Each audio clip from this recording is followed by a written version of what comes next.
माननीय मुख्यमंत्री बिहार श्री नीतीश कुमार जी आज के इस समाज सुधार अभियान के तीसरे पड़ाव पर इस मंच पर उपस्थित हमारे सभी माननीय मंत्रीगण, माननीय सांसदगण, माननीय विधायकगण और मेरे वरीय सहकर्मीगण और इस सभा को सुशोभित करती हुई आप सब जीविका दीदियां, इस अभियान के बारे में जीविका दीदियों ने अपने अनुभवों को साझा करने के माध्यम से बहुत कुछ आप लोगों को बताया ही है। उसमें बहुत और कुछ जोड़ने की ज़रूरत नहीं लगती, लेकिन मैं एक दो बातें बताना चाहूँगा। उसमें सबसे पहली बात तो ये है कि अगर आप अपने परिवार को एक इकाई मानकर चलें तो जिस तरीके से शरीर को चलने के लिए दो पैरों की ज़रूरत पड़ती है, उसी तरीके से परिवार की इकाई भी उसके जो दो महत्वपूर्ण अंग हैं, महिला और पुरुष, उन दोनों के साझा प्रयास से चलता है परिवार। अगर आप फर्ज करें कि आपका एक पैर अपंग हो जाए तो क्या रहेगी आपकी चाल। तो उसी तरीके से ये जो नशाखोरी है, ये नशाखोरी आप सब ने अपना अनुभव साझा किया है।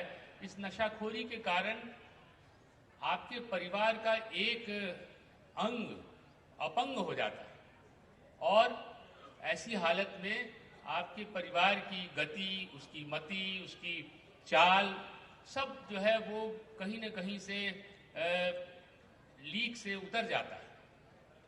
तो अभी जीविका दीदियों ने खुद अपने जीवन से, अपनी जीवनी से आप सबको साझा किया है अपना अनुभव। तो उस अनुभव को आगे बढ़ाते हुए अगर आप कल्पना करें कि नशा मुक्ति के साथ साथ आप अपने परिवार के अन्य सदस्यों का जो उनकी क्षमता है उसको पूरा पाने में सहयोग कर सके, तो आपका पूरा परिवार एक समावेशी विकास की ओर बढ़ सकेगा। एक ऐसा समावेशी विकास जिसकी कल्पना माननीय मुख्यमंत्री जी ने की है। और उस समावेशी विकास के लिए ज़रूरी है कि आपके जो बच्चे हैं, चाहे लड़कियां हों या लड़के हों, उनकी क्षमता का पूरा विकास हो। और उनकी क्षमता का विकास आखिर होगा कैसे, जब जो आपकी बच्ची है उसको आपने उसकी क्या क्षमता है, वो क्या कर सकती है, उसका एहसास ही नहीं होने दिया। उस एहसास के पहले आपने उसको एक बंधन में बांध दिया। वो स्कूल जाकर के नई चीजें सीख सकती थी, नए क्षितिज को ढूंढ सकती थी, लेकिन आपने उसके पहले ही उसको एक बंधन में बांध दिया, उसका बाल विवाह कर दिया, जिसके कारण उसकी जो क्षमता थी वो समय से पहले ही नष्ट हो गई। तो ये तो अपने आप में एक कुरीति है ही, आपके परिवार को, आपके समाज को एक विकास के रास्ते से भटका देती है।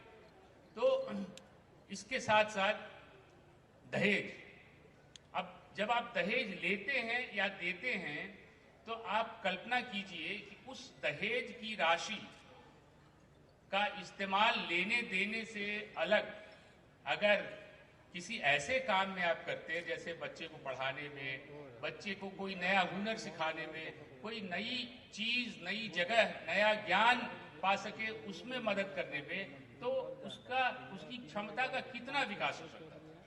और लोग ये नहीं सोचते, बहुतेरे लोग ये नहीं सोचते कि आप जब दहेज मांगते हैं तो आपको भी दहेज देना पड़ता है, आपसे भी लोग दहेज मांगेंगे, तो फिर उसका अंतिम परिणाम क्या हुआ?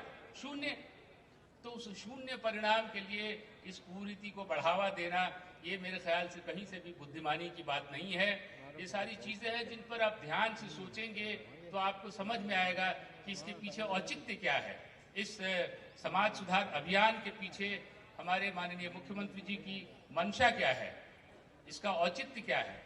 और ये निश्चित, ये तय है कि अगर आप अपना पूरा सहयोग दें और खास करके जीविका दीदियों ने तो एक नया आयाम खड़ा किया है, एक नया पैगाम दिया है पूरे समाज को कि समावेशी समाज बनाने में उनकी कितनी बड़ी, कितनी अहम भूमिका है। तो मैं आप सब को फिर से एक बार धन्यवाद देना चाहूँगा आपकी इस सहभागिता के लिए, और मैं ये कामना करता हूँ कि आप सब लोग, सारी जीविका दीदियाँ, न सिर्फ अपने समाज को बल्कि जो आसपास के समाज हैं आपके, उनके लिए भी एक आदर्श बनकर खड़ी हों और हमारे समाज के समावेशी विकास में अपना योगदान कर सके। धन्यवाद।